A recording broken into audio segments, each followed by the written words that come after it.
Shalom, everyone.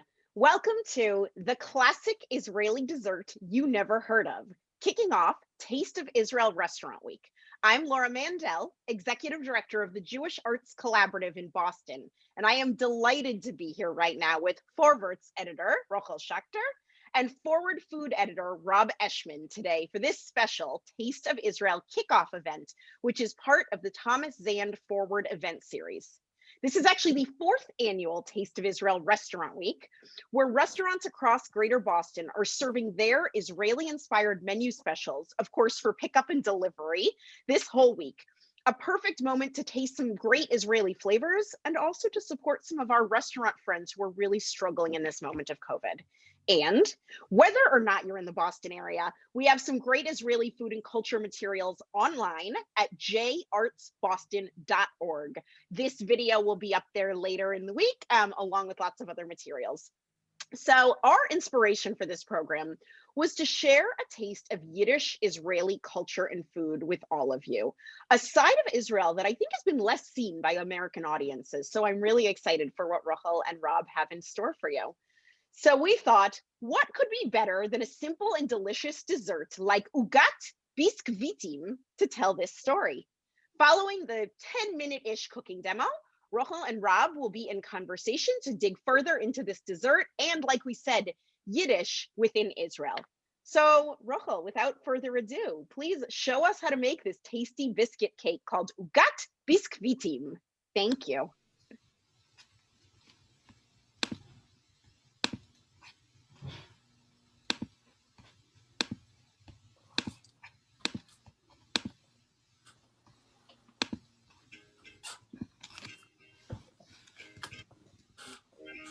Shalom Aleichem. I'm Rukhl Schaechter, editor of the Forverts. In honor of JArts Collaborative's Taste of Israel Restaurant Week, I'm going to show you how to make a classic Israeli dessert that most Americans have never heard of. It's called ugat biskvitim, tea biscuit cake. And it's so easy, a child can make it because you don't need an oven. It's a no-bake cake. This program is part of the Zand series. So you may be wondering, why would the editor of a Yiddish newspaper be showing you how to make ugat biskvitim? Well, the reason is because this cake became popular in the 1970s. And this was a time where there were still many Yiddish speakers in Israel. I remember traveling to Israel myself in 1978. I was able to speak Yiddish to the taxi drivers, to the booksellers, and it was a special time. There were many Yiddish books being published, poetry, memoirs. There was a Yiddish newspaper. So it was a time where the adults, the parents, were still making the very traditional Jewish desserts like strudel and poppy seed cake and sponge cake, which are still with us today. It's still very popular. But it was a turning point because for the second generation, the ones that were born there, the dessert that they were eating in schools, at birthday parties, at scouting meetings was ugat biskvitim. So I'm going to show you how to make it. There are two ways to make it. One is with cheese and one is without. If you ask Israelis, they'll be happy to give you their own personal recipes. There are many versions of this cake. I'm going to make it without cheese, so that way if you want to make a parva dessert, then it won't be a problem for you because it's easy to substitute cream and milk. It's not so easy to substitute cheese. So what you're going to need is a pint of heavy cream. If you're making it parv, you could use non-dairy creamer. Whole milk, 1 cup of whole milk. If you're making it parv, you can use soy milk or coconut milk or almond milk. We have vanilla pudding mix, instant pudding mix, and we have tea biscuits, which comes in 4 different flavors. You could use any one of them: plain, chocolate, orange flavored, and whole wheat. I'm using whole wheat, first of all, because it's got a little less sugar. It's also a little bit healthier, and this way I don't have to feel guilty if I take seconds. And finally, on top, we're going to grate some nice bittersweet chocolate. So let's begin. The first thing we're going to do is we're going to pour the heavy cream into a measuring cup. We want to get a pint, that's 2 cups. Okay, pour it into a large bowl. Now we're going to take 1 cup of milk, pour it in. The vanilla instant pudding mix. Take a wooden spoon, mix it gently because you don't want it to splatter. And now I'm going to take an electric mixer. I'm going to whip it up. On high, the highest I have here is number 6. That's what I'm going to be using.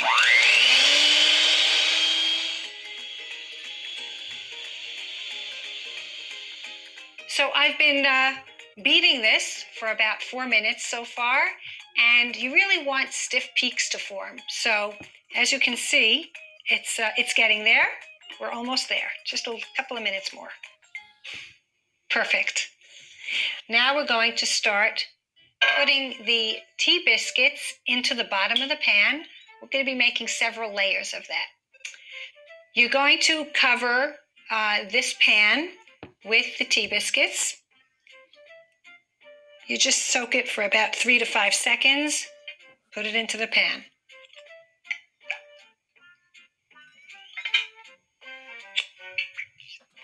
Doesn't have to look pretty.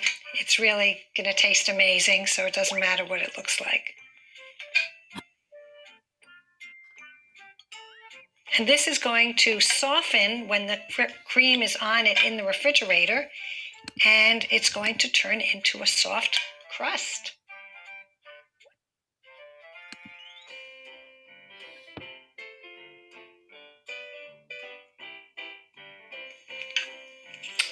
Okay, so now you're going to take some of the cream and you just dab it on like this, and then you just spread it like this.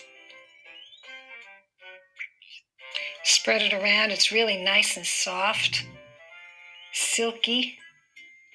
You're going to take about half of what you've got here because you're going to be using the other half for the top. Covering it completely. Like I said, it doesn't have to be beautiful. Okay, now we're going to take the second batch. Because of the pandemic, I haven't been able to go to Israel, and I have to say I miss it terribly. My sister lives in Tzfat, and I love to hang out in Yerushalayim. In fact, this blouse came from a boutique that I bought 2 years ago. I think the boutique is called Shkalim. It's so soft, it's so comfortable. I bought 3 of them. So, Mirz Hashem, soon we're going to be able to fly again, and we'll be able to go back to Israel. Okay, now the last layer. I think what's really interesting when you think about the history of ugat biskvitim and when it became so popular in the 1970s, that it was really almost like a generation gap, because you had the older Jews who were used to a very different kind of dessert, and suddenly their children were real Israelis. They wanted what their Israeli friends were having. But the truth is, as Ashkenazi as I am, speaking Yiddish, I must say that I love this cake. I like the old-fashioned cakes too. I like the Hamantaschen and the Fluten and poppy seed cake, but I'm also an American. So this flavor, the flavor of ugat biskvitim, seems very American to me also. So it's not just Israeli, but just very contemporary. Okay, now Some Israelis will make a chocolate frosting over this. I think it's a little over the top sugar-wise. So what I prefer to do is to grate really good quality bittersweet chocolate with a grater, the tiny holes, and that's what we're going to do right now. This is a wonderful grater because it gives you so many different sizes of holes. I prefer this one.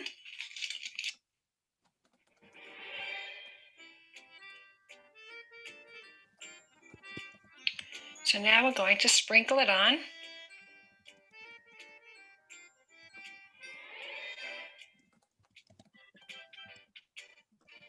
And there you have it. Ugat biskvitim. I'm going to put it into the refrigerator for 2 hours in order for it to set, because that's when the biscuits start to get soft and develop this delicious crust. So it's 3 hours later. It has now been set, so it's perfect for slicing the first piece.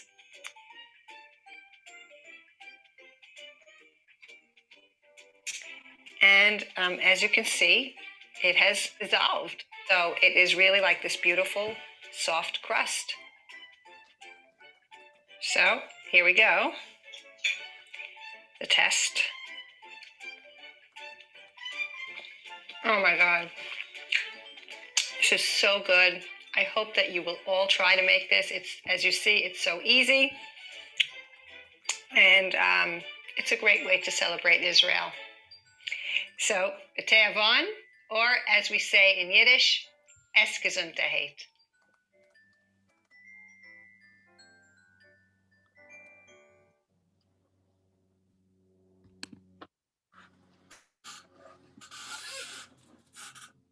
Welcome, everybody. Hi, Rukhl. Good to see you. Rob. That was a great recipe. I'm Rob Eshman. I'm the national editor of the Forward. I'm also, as Laura said, the food editor of the Forward. And I'm really thrilled to join you all today to talk about one of my favorite desserts, one of my most nostalgic desserts from Israel, ugat biskvitim with Rukhl. And you've just seen Rukhl on video, and now you're seeing her in person. Rukhl Schaechter is the editor of the Forverts, the Yiddish language forward, the Yiddish language version of the Forverts. So Rukhl, let's talk about ugat biskvitim a little bit. Why did you decide on this recipe to kind of represent Yiddish culture in Israel? So when we decided to do something with the Boston community, the Jewish community, and I heard about Taste of Israel, they said, can you do something Israeli? Because I usually do Ashkenazi recipes like strudel and things like that, poppy seed cake. And I said, yes. And I don't want to do the typical stuff that everybody else does, the hummus and the falafel. I want to do something that Americans don't know about.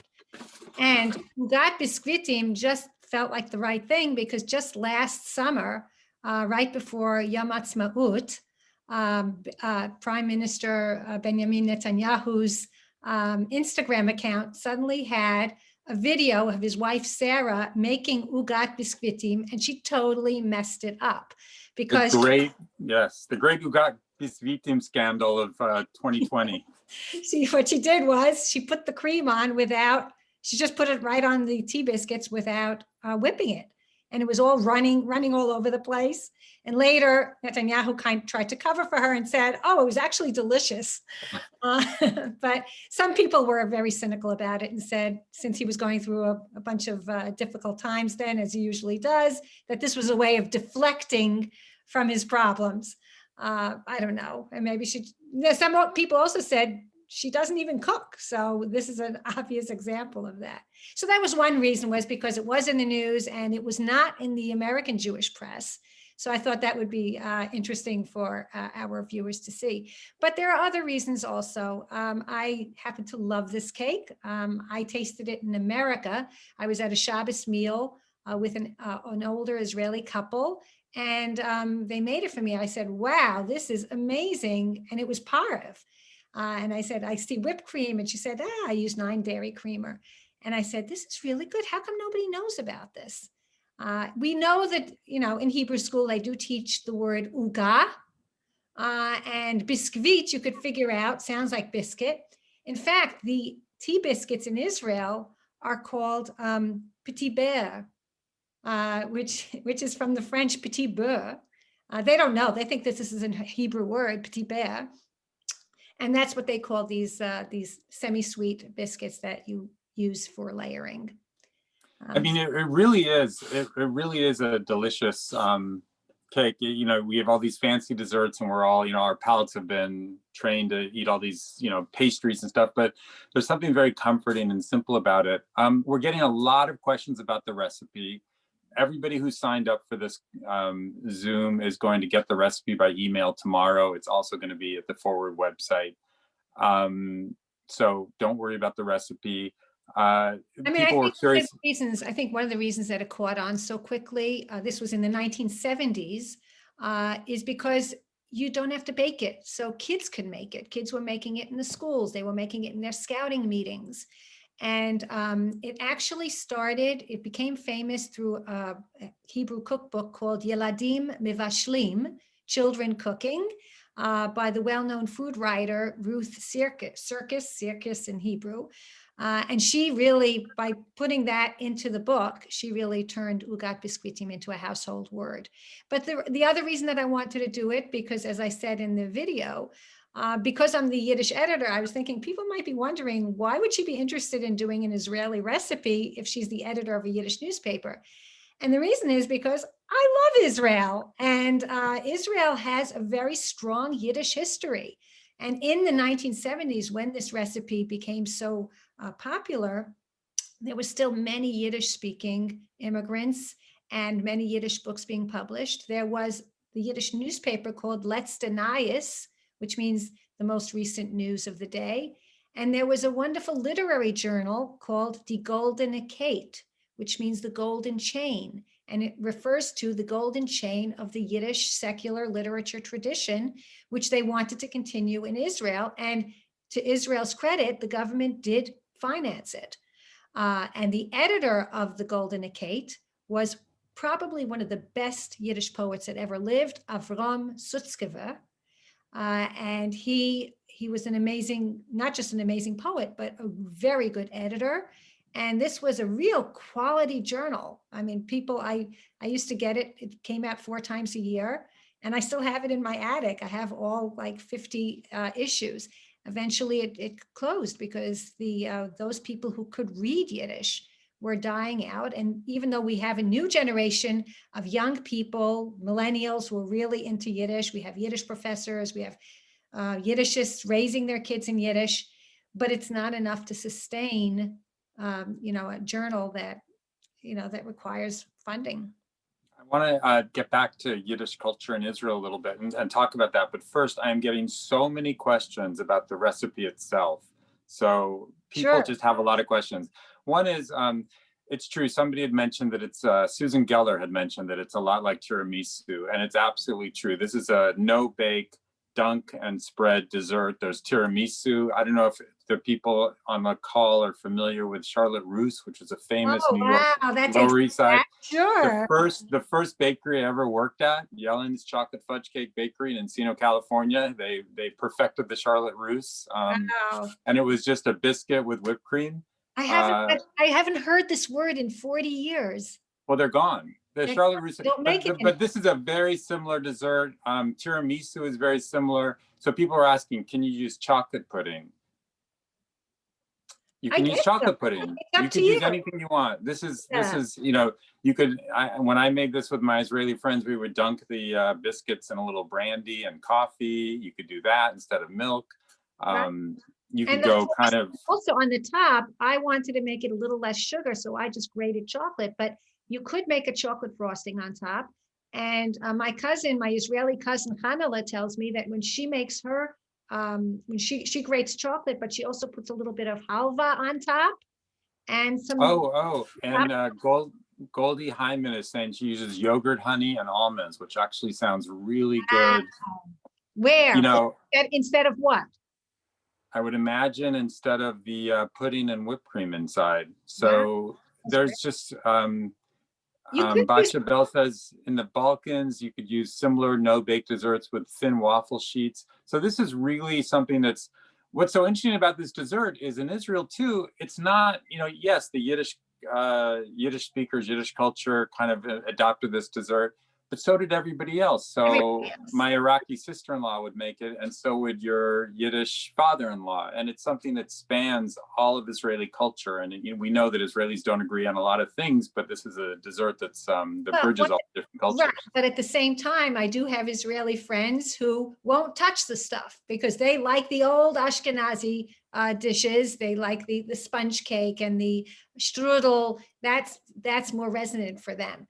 So that's one of the points that I was making, was this was a turning point in Israel where the older generation was still, loving the Eastern European desserts and the Austrian desserts, whereas the children were learning from their friends that, oh, this is a cool cake.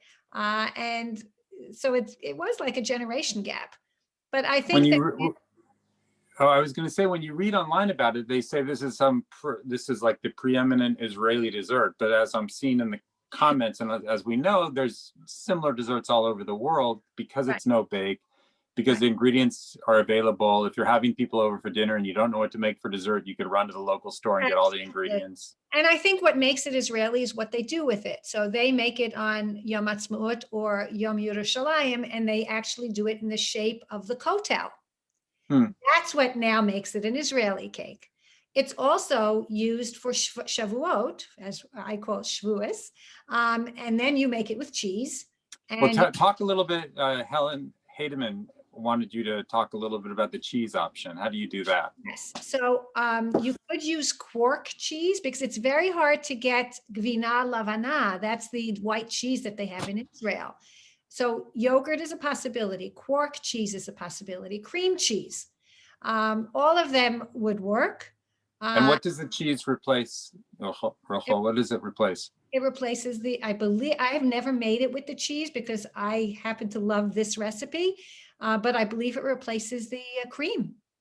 So in other words, so you have the cream cheese with a little bit of milk and the vanilla pudding mix, and then you get the same consistency. That's the point. The gvina lavana is kind of thick, and that's why you can whip it up. The yogurt, unless it's a Greek yogurt, I don't know if it might be too runny. I would have to try that. It's very interesting. Karen Fried said, what about labna? And I imagine that with the new generation of Israeli chefs who are more into taking local indigenous foods and adapting them to recipes, I'm sure if we go online, we could probably find some modern takes on this that use labna, za'atar, savory versions of it. I mean, there's the other part about it is it's totally adaptable. It's totally flexible. You could change the shape, all sorts of things like that. For people who came in late, if you signed up, you're going to get the recipe by email, so don't worry about that. What are the foods that kind of, for you, say Yiddish culture in Israel? Aside from this, what are the kinds of foods that you think really came over with Yiddish culture and maybe are part of Israel now or died out or having a resurgence?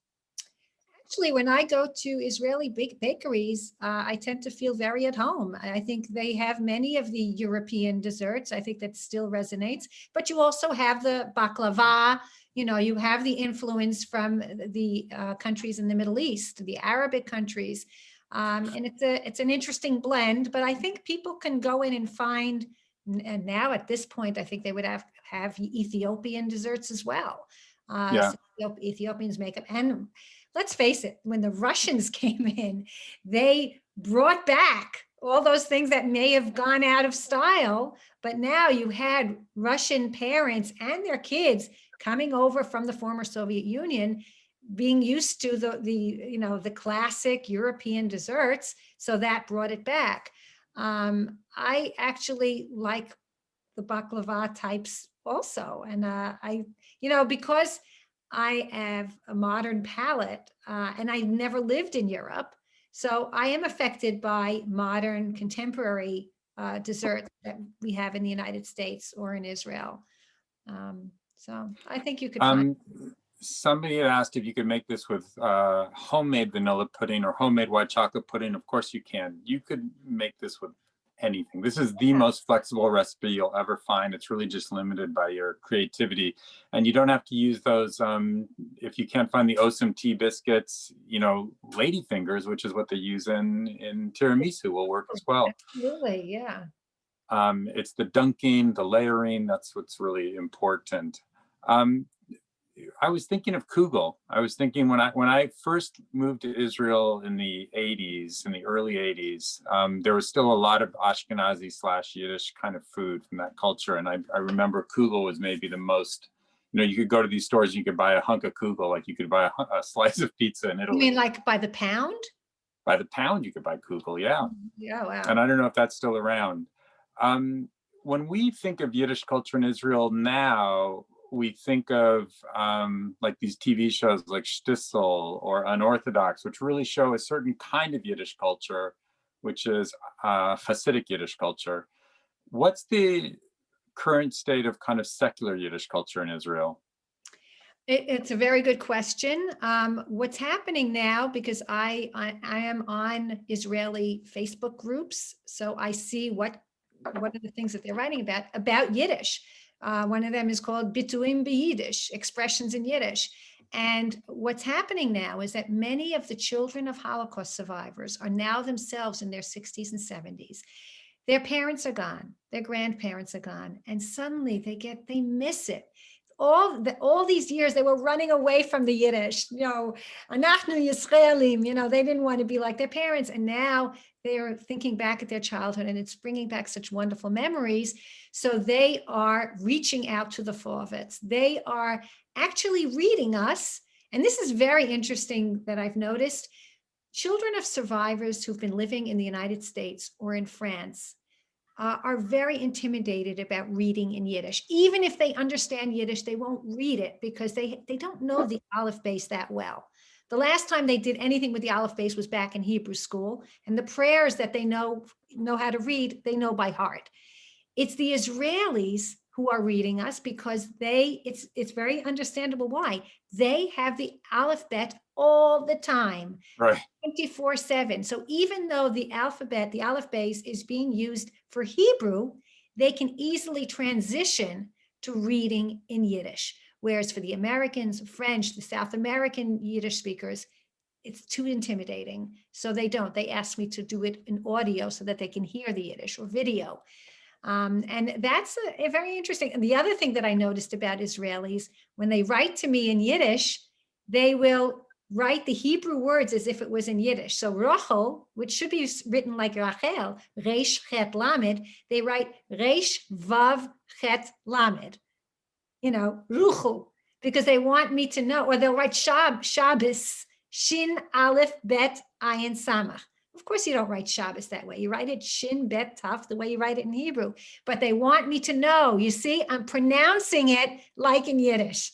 So to me, that's very sweet. And I'm very heartened. I mean, when I visit Israel, the last time I went, I spoke at a shul about the Forverts, about the history of the Forverts and what we're doing now digitally.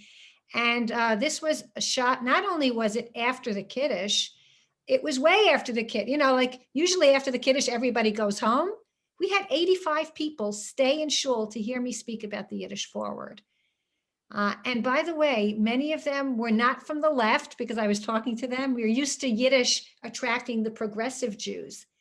Many of them were talking to me. They were supporters of Netanyahu. They were Likudniks. There is actually now a movement in the Knesset. There is a lobby in the Knesset to get Yiddish more financing from the government to make it more pronounced in Israel. And both of the Knesset members that met with me and with a couple of other Yiddishists from other countries, they're Likud, which is very interesting to me because I've never associated an interest in Yiddish in Israel from people who are supporters of right-wing parties. Usually I think of them as more, you know, Ivrit, Rak Ivrit.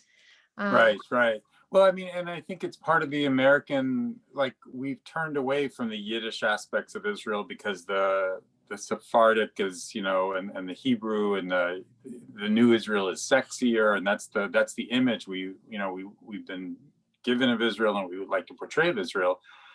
But so you think this is kind of a return to one aspect of Israel's roots, the Yiddish roots of Israel? Yeah, I mean, it's understandable why when they were building a country and they were building a military, they felt that Yiddish was just too soft. You know, it was too sentimental. They associated it with the galut. So they wanted to have, you know, a new modern Hebrew. It had a very strong macho element to it. My daughter-in-law, Jessie, once told me that it's interesting how the difference there's a word hitbodedut and hisboidedus in Yiddish, which means meditating. You go out into the woods. She said in Hebrew, it sounds like hitbodedut, as if you're shooting, hitbodedut. And in Yiddish, it's called hisboidedus. Hisboidedus. Ich gehe auf hisboidedus. I'm going to meditate. So I think that, you know, I've also gone to klezmer festivals where I heard klezmorim talking about this, why they got into Yiddish. They were from secular homes. They went to Hebrew school. What drew them to Yiddish? And I said, because Hebrew is like this harsh, macho culture. And Yiddish is this soft, gentle, feminine language. I mean, it's a little bit of a generalization, but you know what? I think we need both. Think we need Yiddish. We need the Hebrew.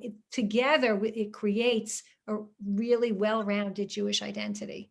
One good person, right? Are there places you could go in Israel that you could really steep yourself in Yiddish culture or find Yiddish spoken that aren't in the Hasidic communities? Actually, the best Yiddish summer program is in Tel Aviv. No, the one in Yiva is very good too. And especially last year, they had many students joining them. But what I like about the idea of it being in Tel Aviv is that you're in a Jewish country and you can actually go out and you see the Aleph Beis wherever you go. So I would say, you know, Yiva is very good considering that it's in New York. But when you're in Tel Aviv, I think it makes more. You can go to the Beit Avot and you could find Yiddish-speaking elderly citizens to speak to. Many people that I've seen going to Tel Aviv, to the University of Tel Aviv for the summer program, really love it. I feel like I have a memory of going to some kibbutzim in Israel where there were just a lot of Yiddish. The older generation was still speaking Yiddish on some of these kibbutzim. They would get together and speak it. A lot of them were survivors. What years are you talking about? 80s, early 80s. Right. Yeah. Because their children generally did not learn Yiddish. Right. Right now you have, there are a couple of Yiddish institutions in Israel that are becoming very popular. And I think that part of it is what I was saying about the children of survivors who are coming back to their roots, but also a lot of younger Israelis who are looking for their own roots. They say, why did you, especially the Sephardi families have always been very careful to cultivate their traditions, to keep grandparents and grandchildren connected. You have the most Chiloni Yemenite Jews in Israel coming home for Shabbat to be with their parents and with their grandparents. And I think a lot of secular Ashkenazi kids were saying, why didn't we get our traditions? Why was that cut off from us? That's so true. I mean, I think that's so profound, Rukhl, because in some ways there was a rejection of the Yiddish background, maybe because of the associations with the Holocaust and victimization, but people really wanted to adopt this stronger. Whereas, Moroccans embrace their Moroccan mother's food. Absolutely. And embrace their Moroccan, and they're, I remember again going back in the 80s in Israel, it wasn't so hard to find, Yiddish delicatessens. It's sort of like Ashkenazi food, not straight delis, but they would have kugel, they would have, borscht and barley soup, very Ashkenazi kind of foods. And those all disappeared. And there's been this, which I love, there's been this great efflorescence of Sephardic and Middle Eastern cooking in Israel. But the other stuff has been kind of forgotten or left behind. Yeah. Maybe for the same reasons. It's so interesting. What happens in food tends to reflect what happens in the larger culture. Yeah, I mean, you also have people getting very interested in Ladino culture these days. They want to sing Ladino songs. There are concerts, but it doesn't come to the same level as the Yiddish because I don't know how many people are actually speaking Ladino to their children today. Whereas you have, a very dedicated Yiddishist community that's raising their kids in Yiddish that come every year. Before COVID, there was a Yiddish retreat in upstate New York where 150 people would come, and mostly families do everything in Yiddish, play ball in Yiddish, and occasionally we'd have Israelis coming too because they said we don't have this in Israel. I want to get to some of these questions. There's just a lot. Back to the recipe. Somebody asked you to say, how do you say ugat biskvitim in Yiddish? It would be biskvitim tot. Tot is the Yiddish word for cake. There are a number of words for cake. There's lekach. Lekach is like a sponge cake. And then there's tot. And then there's a kuchen. Kuchen comes from the same root as kochen. But my Yiddish, my dialect, we've always said tot. So I would say biskvitim tot. Okay. Yes, people ask if you could use Nilla wafers, banana puddings. That was a recipe that my mother made for me, years ago. Nilla, I think that was printed on the box. Vanilla snaps, are those the vanilla snap cookies? Nilla wafers, yeah, vanilla snaps. Right. And I think that recipe, Dorothy Markowitz said this, I think that recipe was printed on the box. And it's interesting because one of the theories of ugat biskvitim is that it became so popular in Israel because Osam actually printed the recipe on its package. That's what I heard, but I wasn't able to find any evidence of that. Yeah, I haven't seen it. Does make it kind of like Rice Krispie treats. Yeah. How did we learn how to make Rice Krispie treats? We were sitting eating the Rice Krispies and we were eating it off the bowl. Or the Chex Mix. Remember the Chex? One way to popularize a recipe. Somebody asked how you would make this gluten and dairy-free. I would just say use gluten-free biscuits and dairy-free filling. I mean, there's certainly a lot of those things out there. Yeah, there must be some sort of plain cookie that you could use that doesn't have gluten. You could use chocolate chip cookies. I know there are very good gluten-free chocolate chip cookies. Have you, so a couple of people have asked if you've been to the milk farms in Englewood Cliffs, New Jersey. No. Why? I don't know. I don't know what milk farms is. Somebody else suggested Yidstock in the Yiddish book center, Yidstock in Massachusetts.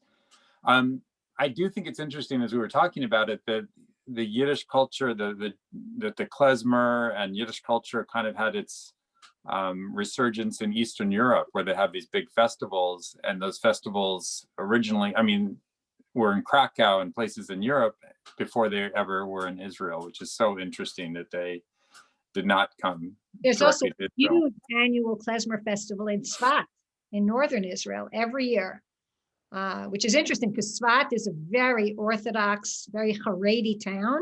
And then here all of a sudden come these young Chelonim from all over the country with their tattoos and their rings all over. And it's kind of like a mishmash of people there getting to see each other. But I know that it's very successful. They draw, tens of thousands of people each year. Mm-hmm. And I know that you do a lot of cooking. You do cooking videos in Yiddish for the Forward. What's been some of the most popular cooking videos you've done? So people could look at eat in good health. We've been doing this since 2011, actually. So we have about 40 cooking shows. One very interesting one was how to make gefilte fish, the real gefilte fish, the way it was made in Poland. People don't know that gefilte fish, the way we use it, is really a misnomer. Gefilte fish means stuffed fish. You are not eating stuffed fish. You are eating stuffing that's been rolled into balls and thrown into a fish broth. That's called fish balls. That's not stuffed fish. The real gefilte fish is you take a carp and then you cut it into slices, and you take each slice and you make that filling that we call gefilte fish. That's just the stuffing. And you put it between the skin and the bone back into the slice of carp. And then you put that slice of carp that has the stuffing in it into the fish broth, and that's how they cook. And this is called, in French, they call it poisson juif, Jewish fish, because everybody knows that's what the real gefilte fish is. So when we did this with a woman from Poland who showed us how to do it, it really got a lot of views because people had not seen this before. Oh, so this is what gefilte fish is. So that was And- a really famous one. And also, And I have to you know, say, I love watching food shows, cooking shows, but I love your Yiddish cooking videos because, first of all, you do come up with these really authentic recipes. I'm sorry, I just lost you all. You do come up with these very authentic recipes, and it's in Yiddish, so I pick up a little Yiddish along the way. and you have the subtitles, so you can always match what you hear with what you see in case you don't understand something. Another very popular one we had was how to make bialys. Yeah. Are there great Yiddish cookbooks or cookbooks that somebody had asked about our favorite cookbooks? So I want to focus that a little bit, Jewish cookbooks, on, are there cookbooks you love that really explore the foods of, you know, of the Yiddish roots of Judaism or in Yiddish even? Yeah, I mean, I love the Molly Goldberg cookbook. The recipes that she uses is very similar to the ones that I grew up with. By the way, Molly Goldberg is a fictional character, but it's called the Molly Goldberg Cookbook. You could still get it online. They have the nut cake that my grandmother used to make, and the hamantaschen with dough that is made with orange juice and inside is prune. Just everything they make is so resonant of the cooking I had when I was growing up. So that is absolutely my favorite one, is Molly Goldberg. I have a couple of others which I can send the links later because I don't have them on hand right now. But I also love going online. I mean, if you look for recipes online, you'll find what you're looking for, if you know the name of it. There's just to answer your question a little, who asked the cookbook question, you know, anything by Joan Nathan. Joan Nathan obviously is the Julia Childs of Jewish cooking. And Joan's first cookbook actually was about cooking in Israel, and it was written at the time she was Teddy Kollek's assistant. So this is back in the 70s. Is cooking assistant? No, she was Teddy Kollek's, one of his assistants. Like she was actually worked in the mayor's office in Jerusalem. So Joan really did collect some recipes that were authentic to the Yiddish-speaking Ashkenazi Jews who were in Jerusalem at the time. And that's her first cookbook, which I think is, I don't know if it's in print, but it's pretty easy to find online. It's really worth it. Her other cookbooks have a lot of those recipes incorporated in it. She's got a whole cookbook later about Israelis. Yes, I completely forgot. I have a Joan Nathan cookbook too, and I love the little stories that before every recipe. Right. She's a really serious, journalist. The person that she collected it from tells us, you know, where it comes from, and it really gives it a sense of history. Yeah. So now I'm getting a bunch of other suggestions for cookbooks. There are so many. I think every Jew has written a cookbook. But there is the Gefilteria people, who are lovely people. They have a new Jewish deli cookbook, which is very good. I think there is a Gefilteria cookbook as well. Yes. Somebody said Noreen Gillitz from Montreal. I don't know her, but I'm going to start looking at her. There's just so many. Let's see. Yiddish Cuisine by Sternberg. I don't know that one, but that sounds really interesting. People also wanted to know how they could find Yiddish Word of the Day, which is my favorite feature that you do. Oh, thank you. Okay, so one way to do it is if you're on Facebook, every morning you can come to the Yiddish Forward page, and we will have the Yiddish Word of the Day. You can also come to my page, Rukhl Schaechter. If you're not on Facebook, I would suggest you go to YouTube and become a subscriber to the Forward YouTube channel. And then you will see, you know, lately we've been doing reruns. So you won't see one every day, but if you just write Yiddish Word of the Day, you're going to get a whole slew of them because we've already done over 100. And each Yiddish Word of the Day clip is about a word or a theme. It could be about generosity. It could be about walls. It could be about the Holocaust. It could be about children's games.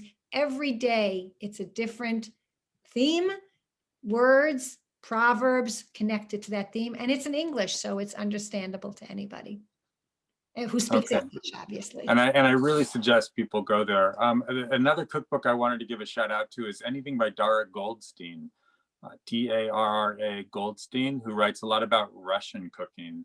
Yeah. And a lot of there's what's so interesting is you see a lot of overlap, like in every culture, between the foods that are typically Ashkenazi and the Eastern European Russian foods. So on my Instagram, which is foodieism, like Judaism, but foodieism, I've been cooking a lot of her food, including borscht and kvass and a lot of these wintry foods that, you know, we think of as Jewish, but really they have roots in Eastern Europe and Russia. So there's, I mean, food takes you into this world where you see all the ways that cultures mix and collide and match, and it's really gives you a deeper understanding of the world.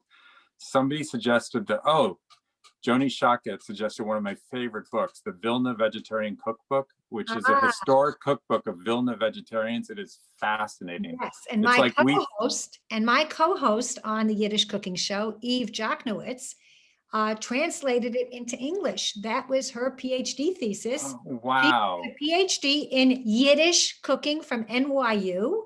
And this is really something for anybody who's interested in vegetarian cooking and has a strong interest in their Eastern European culture. This is a wonderful book to have because it teaches you. I actually didn't know, aside from Isaac Bashevis Singer, who I know was a vegetarian, I thought it was just his thing. But apparently in Vilna, there was a real movement. Not that everybody who came to the restaurant was a vegetarian, but it was like you went to a dairy restaurant. And that way, if you were a vegetarian, you knew that you didn't have to worry about any meat being there. Yeah. Well, the whole milk restaurant, dairy restaurant movement was, there were a lot of vegetarians who were part of that, not just Isaac Bashevis Singer, but that was in some ways, you know, a place for vegetarians too. Okay, so I think we're good for now. It was great. Thank you, Rob. I really enjoyed talking to you. I think we need to do a Yiddish cooking conversations on a regular basis. There's so much interest. I see so many great suggestions, great cookbook suggestions, great food questions. Somebody wanted to know if we had a recipe for mushroom pancakes, which sound amazing, but wow. I'm going to look for those and send them to Stacy Cohen. And I just want to thank everybody for participating, all the people at the Forward and in Boston, Taste of Israel, who put this together. I want to thank you, Rukhl, for your video and your recipe and your Yiddish and your Yiddish. Please read the Forverts. Please read the English language Forward. Check out our cooking videos. And thank you all for joining us. Seid gesund. Sei gesund.